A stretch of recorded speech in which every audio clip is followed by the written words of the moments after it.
Одним из самых докучливых и злостных вредителей на садовом участке считается тля. И проблема не только в том, что она питается соком растений. Тля является переносчиком многих вирусных инфекций и болезней, что гораздо опаснее. Наиболее эффективными препаратами длительного действия являются системные инсектициды.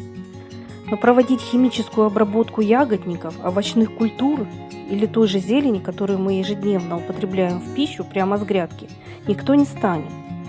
Здесь нужен более экологический подход. И в этом смысле помощь нам предлагает сама природа. Ведь ею уже давно созданы самые разные растительные инсектициды.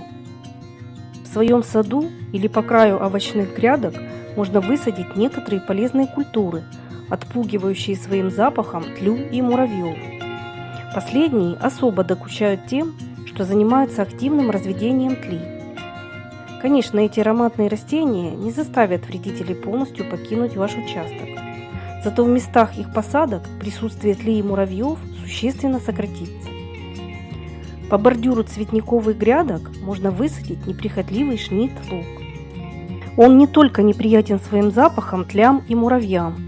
Это очень декоративный и красиво цветущий многолетник. В особом уходе не нуждается. К тому же еще съедобный и очень полезный. Молодой шнит-лук – это самая ранняя витаминная зелень, которую можно добавлять в салаты. Защитить розы от тли и муравьев, а также подчеркнуть красоту розария можно с помощью ароматной лаванды. Ее эфирные масла отпугивают не только муравьев и тлю, а также комаров, мух и клещей. А вот полезных опылителей, пчел и бабочек это растение наоборот привлекает в сад. Таким же полезным и ароматным компаньоном для роз и других садовых растений послужит котовник.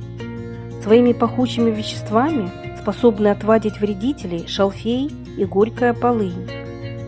Среди последней выведено много декоративных сортов с очень эффектной серебристой листвой. Такие растения будут отлично смотреться в качестве красивого, пышного бордюра по краю цветника. Друзья, поделитесь, пожалуйста, в комментариях своими методами борьбы с тлей и муравьями. Ваш опыт крайне важен. Я также хочу попросить вас поддержать наш канал лайками и не забудьте подписаться, чтобы всегда быть в курсе выхода новых видео. Рядом с овощными грядками можно высадить фенхель, укроп и базилик. Эти пряные травы не по нраву многим насекомым-вредителям.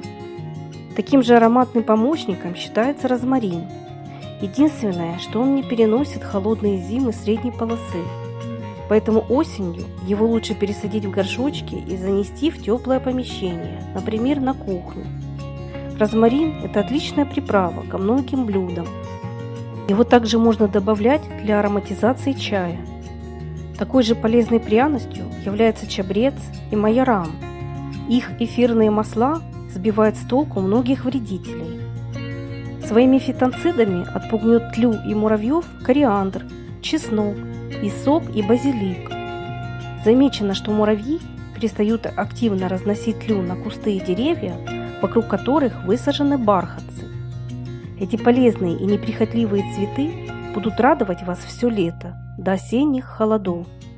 Только высаживать стоит не гибридные растения, а самые обычные сортовые бархатцы, обладающие наиболее стойким запахом. А вот цветущие ароматные алисум, настурция и петуния своим запахом приманят в сад полезных насекомых, которые питаются тлей. Присутствие на участке таких помощников, как жужелица, божья коровка и златоглазка, существенно сократят популяции вредителей. Пряные грядки из мяты, фенхеля, перетрума, пижмы и горчицы также привлекут в сад насекомых-хищников и своим ароматом отпугнут тлю и муравьев. Воспользуйтесь помощью природы и применяйте химию только в самых запущенных случаях. А если вам это видео было полезным, не забудьте поставить лайк и до новых встреч в следующих роликах о редких, красивых и полезных садовых растениях.